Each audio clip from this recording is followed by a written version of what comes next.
हाम्रो यस लोकसेवा सम्बन्धी विभिन्न जानकारीमूलक भिडियो बनाउँदै आएको यस जीके इन्फो च्यानललाई माया गरेर सब्स्क्राइब गरी सहयोग गरिदिनुहोला। धन्यवाद।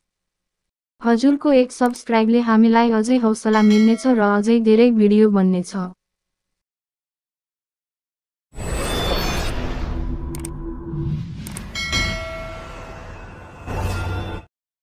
प्रश्न नम्बर 1 मा रासायनिक परिवर्तनद्वारा कुनै एक पदार्थलाई अर्को किसिमको पदार्थमा टुक्राउन सकिँदैन भने त्यस्तो पदार्थलाई के भनिन्छ?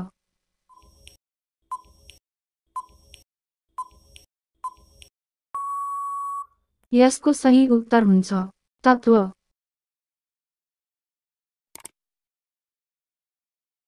प्रश्न नम्बर 2 मा तत्वहरूको भौतिक र रासायनिक गुणहरू तिनीहरूका पारमाणविक सङ्ख्याका पेरियोडिक कार्यस्वरूप हुन्छ।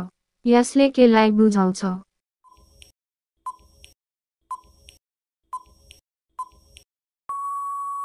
यसको सही उत्तर हुन्छ आधुनिक पेरियोडिक नियम। प्रश्न नम्बर 3 मा पानीबाट बरफ बन्नु कुन किसिमको परिवर्तन हो?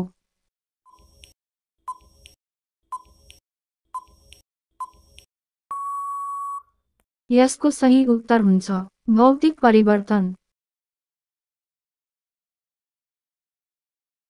प्रश्न नम्बर 4 मा पारमाणविक सङ्ख्या 18 र पारमाणविक भार 40 हुने तत्व कुन हो?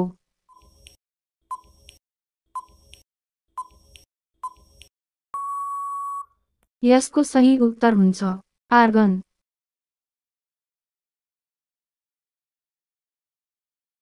प्रश्न नम्बर 5 मा 2 वा 2 भन्दा बढी तत्वका परमाणुहरूबीच इलेक्ट्रोनहरूको स्थानान्तरण भई बनेको यौगिकको किसिम कुन हो?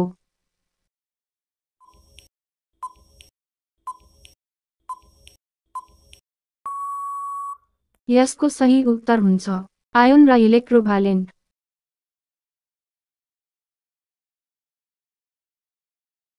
प्रश्न नम्बर 6 मा पारमाणविक कणहरूको पिण्डलाई कुन एकाइमा नापिन्छ?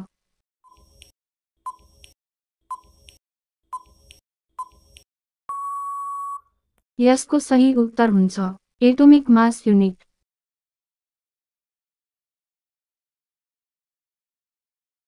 प्रश्न नम्बर 7 मा तत्वहरूको रासायनिक सक्रियतालाई कुन कुराले असर गर्दैन?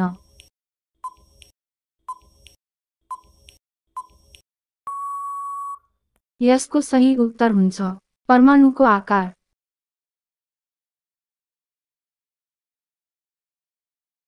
प्रश्न नम्बर 8 मा एउटा तत्वको पारमाणविक भार 40 र न्युट्रोन सङ्ख्या 22 छ भने उक्त तत्वको पारमाणविक सङ्ख्या कति हो?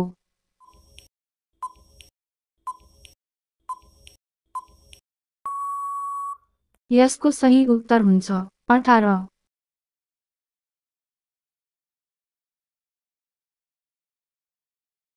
प्रश्न नम्बर 9 मा पानीमा मिसिएका अघुलनशील वस्तुहरूलाई असर नगर्ने गरी सफा पानी अर्को भाँडोमा खन्याउने प्रक्रियालाई के भनिन्छ?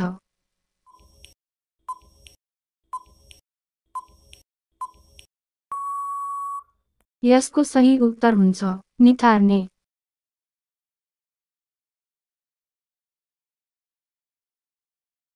प्रश्न नम्बर 10 मा सामान्य चाप र तापक्रममा तरल अवस्थामा पाइने धातु कुन हो?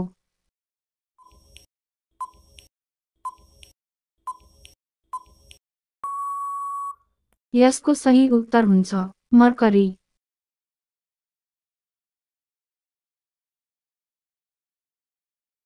हाम्रो भिडियो पुरा हेरेर साथ दिनुभएकोमा सम्पूर्णलाई धन्यवाद।